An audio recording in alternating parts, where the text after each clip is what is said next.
Hello, I'm Lois Hermann. I am the author. Hello, I'm Lois Hermann, and I'm the author of the Chronicles of Hope series.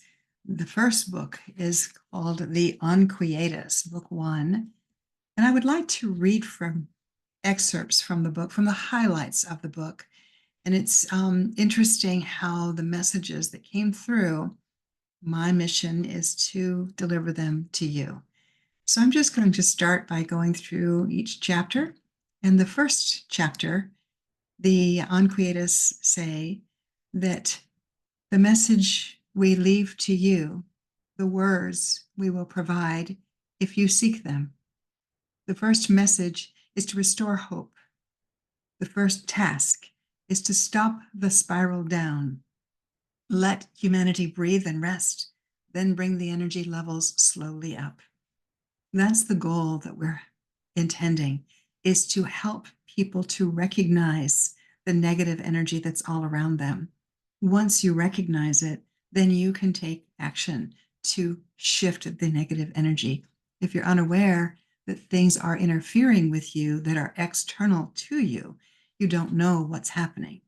As we recognize the negative energy and we deliberately live a life of positive choice, we can breathe and rest and slowly shift the energy, collective energy of the planet.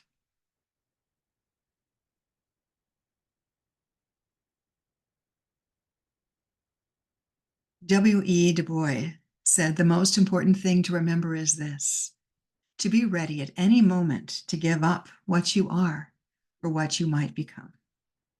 This book series changed my life, changed my trajectory in life to become more of a message bringer and to live more mindfully, more purposefully, more deliberately.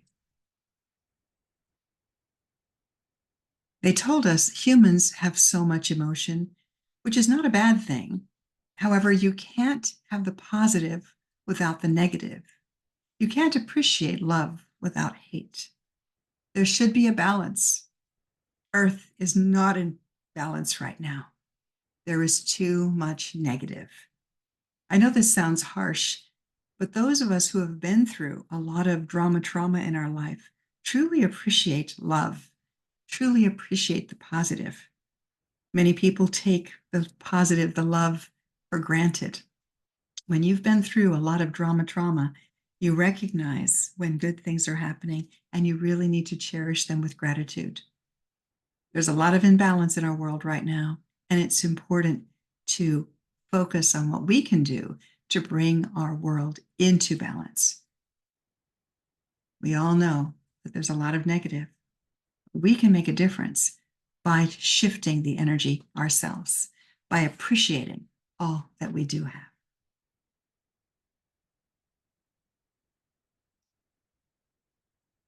Negative influencers such as fear, hate, guilt, and greed limit humans. There are more negative influences than positive in number.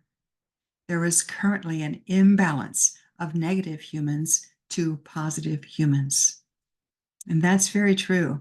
There are a lot of people who are living with fear and greed and guilt and all of those negative emotions on that map of consciousness scale from Dr. Hawkins.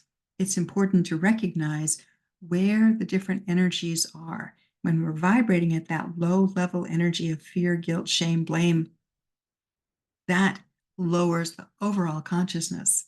When we are focusing on lifting our energy to that of acceptance, willingness, courage, peace, grace, we have the ability to shift exponentially.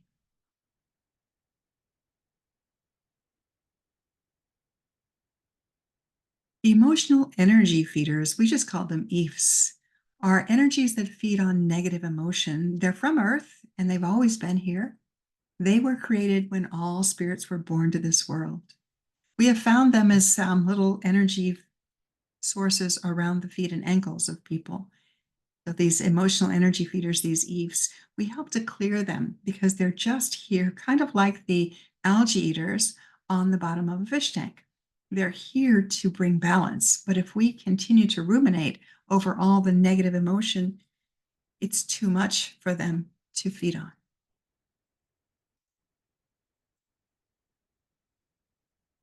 Eves are drawn to feed on fear. They don't produce fear or cause fear. They simply feed on the fear of all creatures, including humans. So these energies, if we have been ruminating over all of the woulda, shoulda, couldas in our life, if we've been focusing on the fear, the guilt, the blame, we have these energy feeders around us, and they kind of keep us stuck in that energy. We have to knowingly, consciously shift out of them in order to make a difference.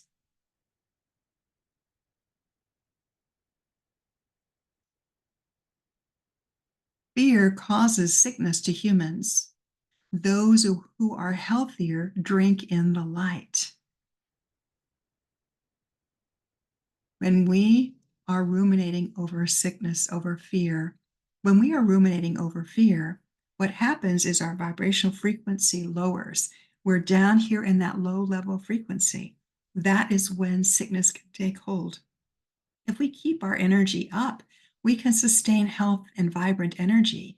We are less sick. So, what happens when we are uplifted and when we're focusing on calling in the light and drinking and then being in the light, we are less apt to get sick.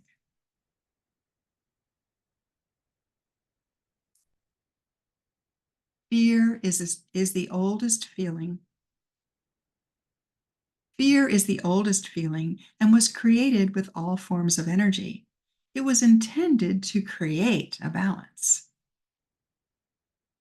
Those of us who have instinctive fear, we need to pay attention to our intuitive awareness. If you're afraid of someone or something, pay attention to that feeling. That is a natural, normal human feeling. We tend to override it or we ignore it. So fear was created to intended to create a balance. Pay attention to those things that you're afraid of or that you're concerned about.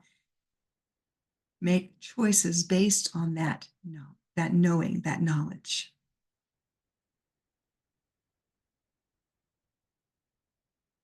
Fear is necessary to protect humans from doing something foolish. It is instinct. As humans developed intelligence, they forfeited many instincts. Fear is not one of them. Except that we tend to drown our fears. We tend to minimize our fears. We try to ignore them. We will subdue them with drugs, alcohol, food, things that will cause that feeling in the gut to calm the feeling in the gut. What we need to learn to do is honor it, validate it, pay attention to our internal instincts, and take action as a result.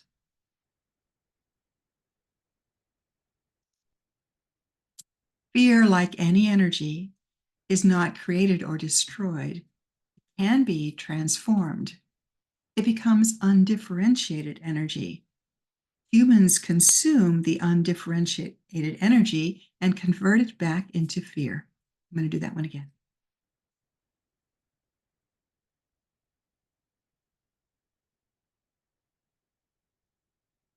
Fear, like any energy, is not created or destroyed. It can be transformed. It becomes undifferentiated energy.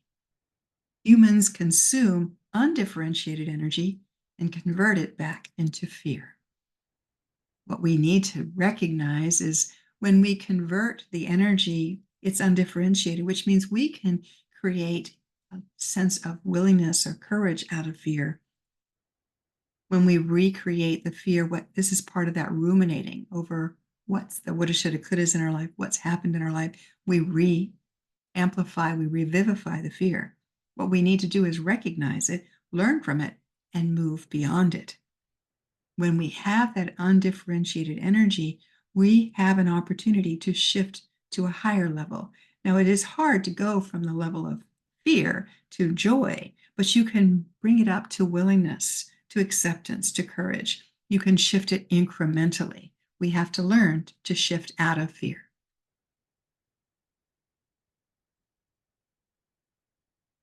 It is up to humans to decide what form of energy they want to create. Humans often convert the neutral energy back into fear, especially when they ruminate over the pain of the past or worry about the future. Again, shift that worry into wonder what it might be like, wonder what might happen. Shift our mind talk, our energy into positive thinking. Shift that and take that neutral energy, shift it up incrementally into positive energy. We have the power to shift our mind talk. Nobody else does. When we take that conscious effort to shift into a positive energy, we can then wonder about what might happen in our future.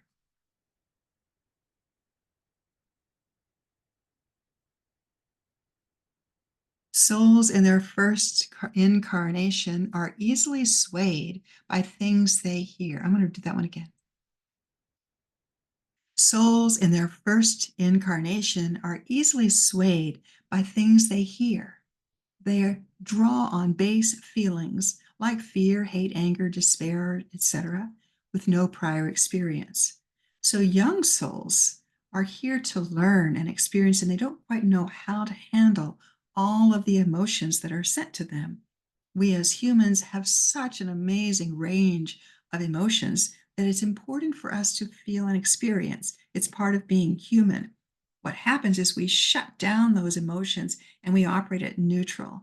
We should be able to experience the energy of joy and happiness. But if we're stuck in the energy of fear, anger, or despair, it's hard to shift into those beautiful, uplifting energies.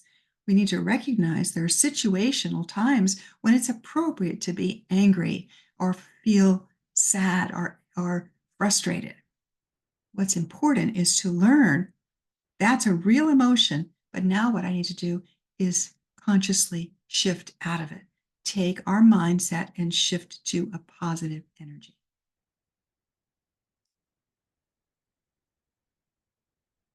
There are currently many very young souls on earth who are vibrating at very low levels. There are very few humans on earth who dictate to many others, and there are many weak followers. So the younger souls are looking for guidance. They're looking for someone to take care of them, to advise them, because they don't have that prior experience that the older souls do. So they're vibrating at a lower level energy simply because they've not gained the experience of life. That's what they're here for, is to experience life on this planet. So it's important to experience it, to learn from it, and to grow from it, and to be cautious and aware of those who are in a position of power and control. Those of us who are old souls already see through the trauma that's happening by way of those who are in control. And we are making our own decisions. The young souls don't have that acumen just yet. They will get there, but young souls are paying attention to their emotions too readily. They need to be able to discern the difference. Older souls seek more enlightenment, having experienced enough base feelings, they don't need them anymore. We've been through all that trauma. We don't need to feel anger and hate. We sense it, we know it, and then we move beyond it because we are aware of the people who are causing the disturbance. We can spot them from a mile away, and we need to learn how to discern easily so that we can stay in a state of grace, peace, and joy. It's important as we are working toward achieving enlightenment. We've experienced those base feelings. We don't need them anymore. We are moving into a place of higher vibrational frequency. The collective tell us that angels can help restore balance, to reestablish balance. We call on our angelic helpers. We've got to vet carefully who is here to help us. We have to call on others to help us because we're not supposed to be in this world alone. And yet, we oftentimes feel very much alone because there are few people who understand us. If once you learn to call on your angels, they can help. Vet carefully that your angel is an angel of the light. That is critically important. The collective sees future possibilities as both good and bad. Although they would like us to pick good, it is up to humanity to choose their own destiny. It is up to us to choose. We must choose for the light. We must choose the good. Right now in our world, things are upside down. We need to look beyond and call on guidance to look through so that we can see what is truth in our world. And as we lift our energy, we have the ability to establish good, to pick good. We are choosing our destiny. We are choosing what is important for our future. And if that means we have to let some other people go that are draining us and lowering our vibrational frequency, that's okay. We can just push them away for now. You may want to establish connection at a later date, but right now we have to maintain our vibrational frequency as high as we possibly can. Thank you so much. I hope you've enjoyed these Chronicles of Hope shorts.